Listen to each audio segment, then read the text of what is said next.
सावधान, सचेत, सजग, अपने ही सांस के आवागमन के प्रति सजग। मन भटक रहा है, इस सच्चाई।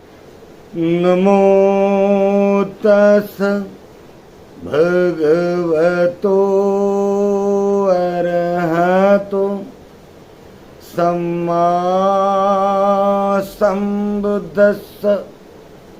नमो तस् भगवतो अरहतो सम्मा संबुद्धस्स। उन भगवान बुद्ध को मेरा नमस्कार है जो अरहंत है, सम्यक संबुद्ध है। धम्मबंधु, वर्षावास प्रारंभ हो चुका है। वर्षावास में कई लोग शीलों का पालन करते हुए, अष्टशीलों को धारण करते हुए उपसत व्रत रख रहे हैं। सुबह शाम जिसे जैसा समय मिल रहा है, बुद्ध विहारों पर जाकर किसी भिक्षु, किसी आचार्य से धर्म समन करने का प्रयास कर रहे हैं। धर्म बंधु, जैसे जैनों में पर्यासन पर्व होता है, जैसे हिंदुओं में श्रावण महीना होता है, जैसे मुस्लिमों में उनका रमजान होता है, वैसा ही बौद्धों में ये वर्षावास का समय होता है 3 महीने का। इन 3 महीने के समय में भिक्षुगण अपनी साधना करते हुए अपने चित्त के द्वेषों को, दोषों को दूर करते हैं, चित्त को निर्मल करने का प्रयास करते हैं, साधना में खूब पकते हैं, अपने वरिष्ठ भिक्षु से धर्म सीखते हैं और उपासकों को धर्म सिखाने का काम भी शुरू होता है। उपासक भी बौद्ध विहारों पर जा जाकर धम्म की देशना सुनते हैं, धम्म समन करते हैं और इस प्रकार धर्म की बारकाई को जानते हुए, शीलों का पालन करते हुए अपने इस जीवन को धन्य बनाने का प्रयास करते हैं। तो इसका तात्पर्य ये है कि वर्षावास के ये 3 महीने हमारे जीवन में, हमारे समाज के लिए, पूरे भारत के लोगों के लिए बहुत ही कल्याणकारी होते हैं, बहुत ही फलदायी होते हैं।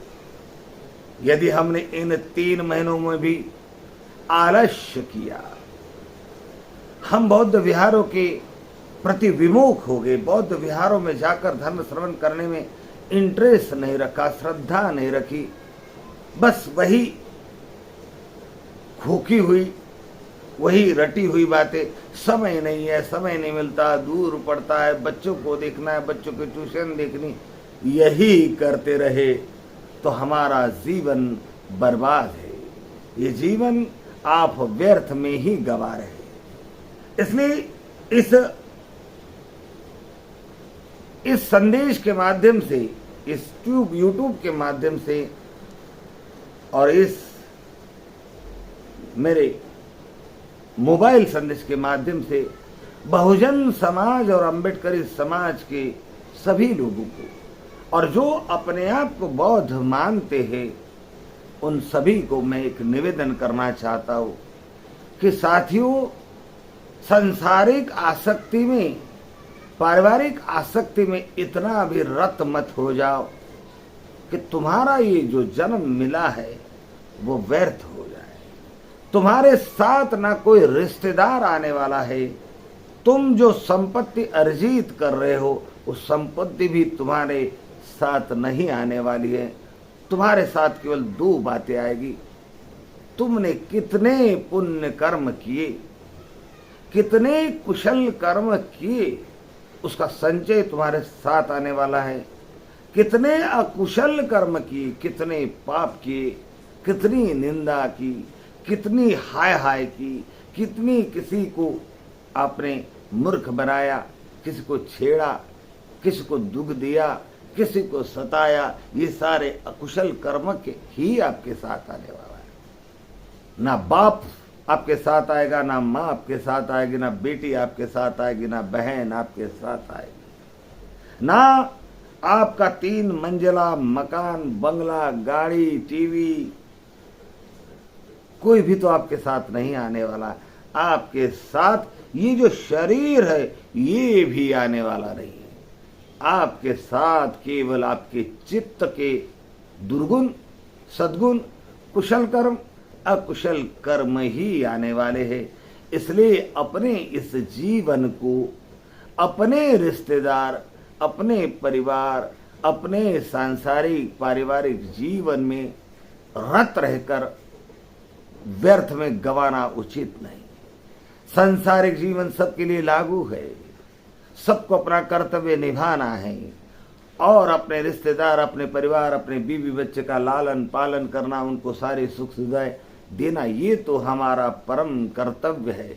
लेकिन केवल यही करते रहना, इसी में डूब जाना और अपने इस अमूल्य जीवन को सांसारिक कर्तव्यों में रत रहकर बर्बाद कर देना कतई उचित नहीं।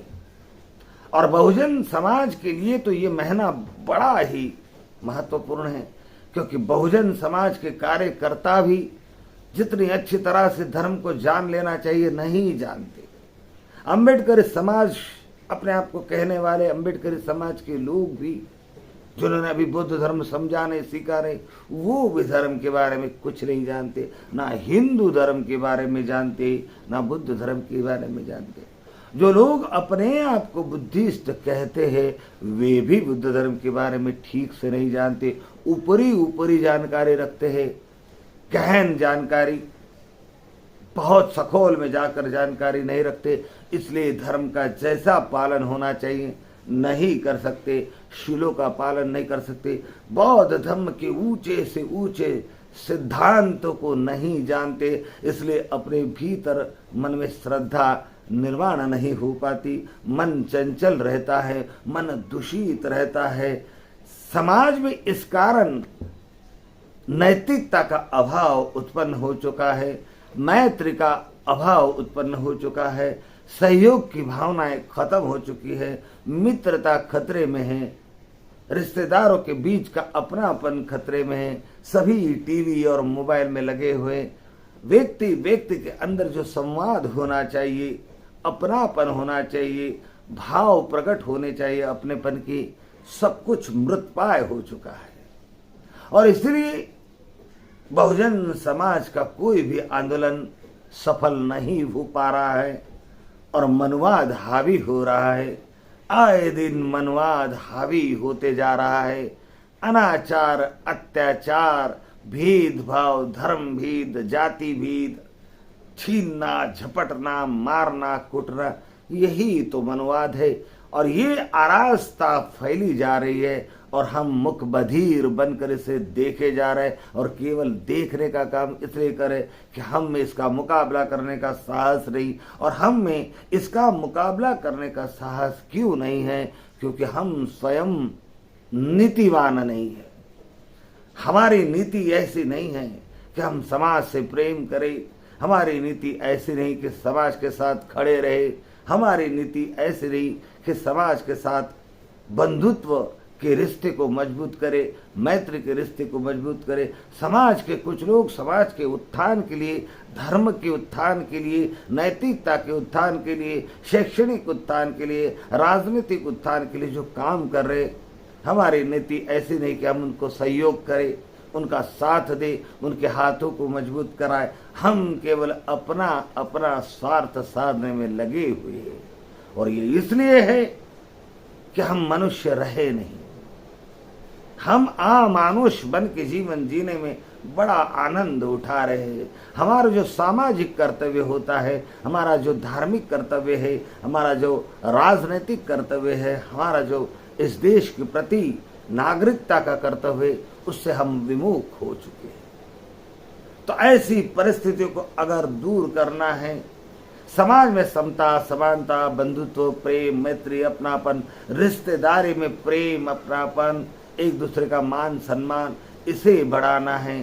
संयुक्त कुटुंब हो या विभक्त कुटुंब हो, समाज संगठित हो या न संगठित हो, समाज को मजबूत सशक्त समता समानता में मानने वाला, बंधुत्व में विश्वास करने वाला, मैत्रीवान धर्मवान बुद्धिमान समाज अगर बनाना है तो आपको धर्म का अभ्यास करना होगा, धर्म को अच्छी तरह से समझना होगा, क्योंकि भगवान बुद्ध का धर्म नैतिकता को जन्म देता है। नैतिकता ही धर्म है, शील ही धर्म है, समाधि ही धर्म है, मानवता ही धर्म है, करुणा ही धर्म है, ममता समता समानता ही धर्म है। ये मनुष्य मात्र को जोड़ता है, मनुष्य कल्याण की बात करता है। और ये सारी बातें आपको विभिन्न सूत्रों के माध्यम से, विभिन्न सिद्धांतों के माध्यम से, किसी अच्छे जानकार भिक्षु से के मुख से सुनने मिलेगी, धर्म के किताबों से सुनने मिलेगी।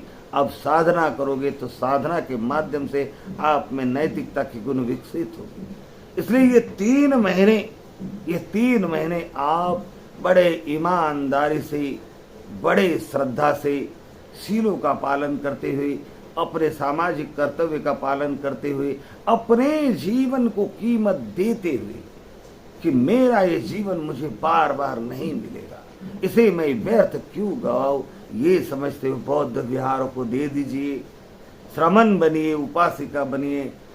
श्रमण नहीं बनना, उपासिका नहीं बनना तो रोज सवेरे शाम बौद्ध विहार पर जाकर धर्म श्रवण कीजिए। सबेषु चक्रवालेषु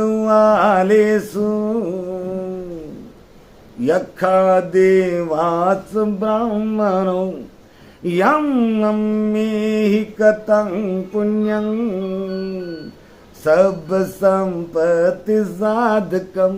सबेषु चक्रवालेषु, ये जितने ब्रह्मांड है चक्रवाल है, इन चक्रवालों में बसने वाले यक्ष गंधर्व ब्रह्मा अरूप ब्रह्मा, जितने सात्विक योनियां हैं, इन योनियों को आवाहन किया जा रहा है कि आओ तथागत के सद्धम्म का श्रवण करो। और ये जो मनुष्य तुम्हारी रात दिन सेवा करते हैं, तुम्हें बलि चढ़ाते, दान पुण्य करते हैं, पूजा प्रार्थना, इनकी रक्षा करो। पमाद रहिता होन्तु आरक्षासु विशेष। तो प्रमाद रहित यानी आलस्य रहित होने की संदेश भी इन उच्च योनि के देवता यक्ष गंधर्व को दी जा रही। यही चेतावनी हमें भी दी जा रही कि आलस्य रहित होकर धर्म का श्रवण करें, धर्म का पालन करें, क्योंकि अच्छी तरह से अभ्यास किया हुआ धर्म मनुष्य का कल्याण करता है।